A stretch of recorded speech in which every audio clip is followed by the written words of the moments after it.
Welcome to St Saviour's in St Albans. I'm Richard Watson. I've been the vicar here since November last year.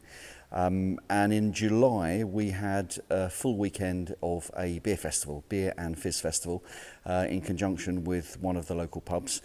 This end of the town hasn't really got much in terms of hostelries, and of course one of the important things for St Albans is its history of beer drinking, and there's certainly plenty of opportunities to do that, but not at this end of the town. So every parish needs a decent pub, and in the absence of one here, we thought the church would be a good opportunity. So we had about 800 people through the doors. St Saviour's is a relatively small congregation. We get about 70 on a Sunday, but we had about 800 people through the weekend for the beer festival. People who mainly had never been in the church before. They said, isn't it wonderful that we can come? Isn't it wonderful that this is such a beautiful church? And they ended up leaving by saying, thank you for letting us do this. Thank you for letting us come to your church. So it was quite a good way of us trying to examine, when do people think that this was our church and not theirs? So it was a really fantastic weekend, and we're planning another one for next year.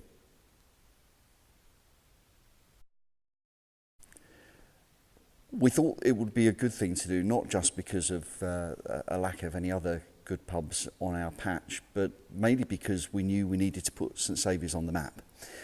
We suspected that there were a lot of people who had never been inside, who lived at this end of the town, and that was borne out in what we did. But it was intended to be an awareness raiser, a way of inviting people to come in, and that worked 100-fold. And then as a sideline, it was also a fundraiser. So we made about £5,000. We top sliced that for the Ollie Foundation, a local St Albans charity working with teenage suicide. So it was a good fundraiser, but it was also, most importantly, a way of inviting people in. And it kind of changed the way we think about the building.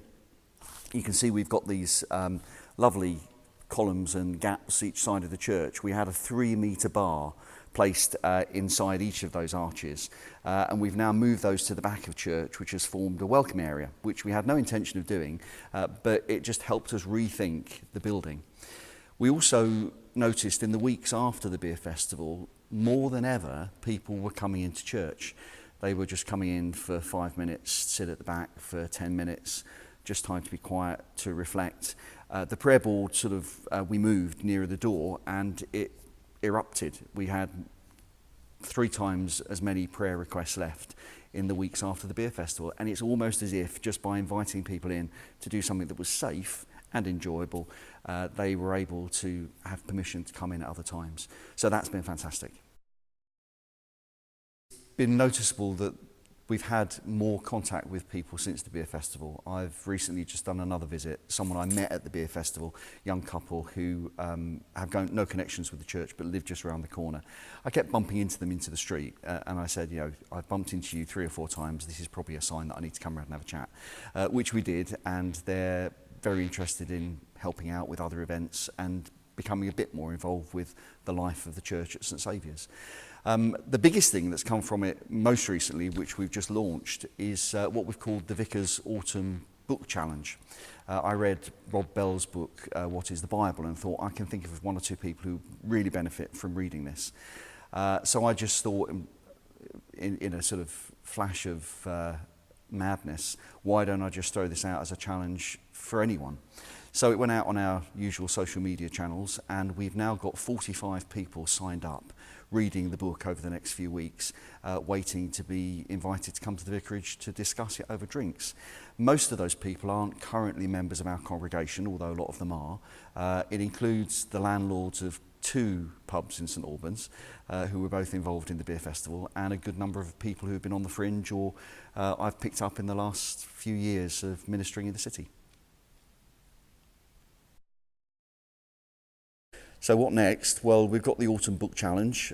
Christmas is looming, so we're hoping that the contacts that we've made through the beer festival and the permission that we've given people to come in will actually see some fruit over Christmas. But we're definitely doing a beer festival again next year. That's become definitely a regular because it just proves such a good way of connecting with people. We're also getting involved in the RMP Vision Days. We've had 2 chunks of our PCC members. Some of them should be here today. But that's been a good way of continuing that conversation about how do we open up our ministry in a way that reaches new people and just helps people to connect. And as we found with the beer festival, when you do that, it changes the way you think about yourself and the way you use your building, which I think for us certainly is our greatest tool and mission. So yeah, it's exciting, lots to do, but lots of fun to be had as well.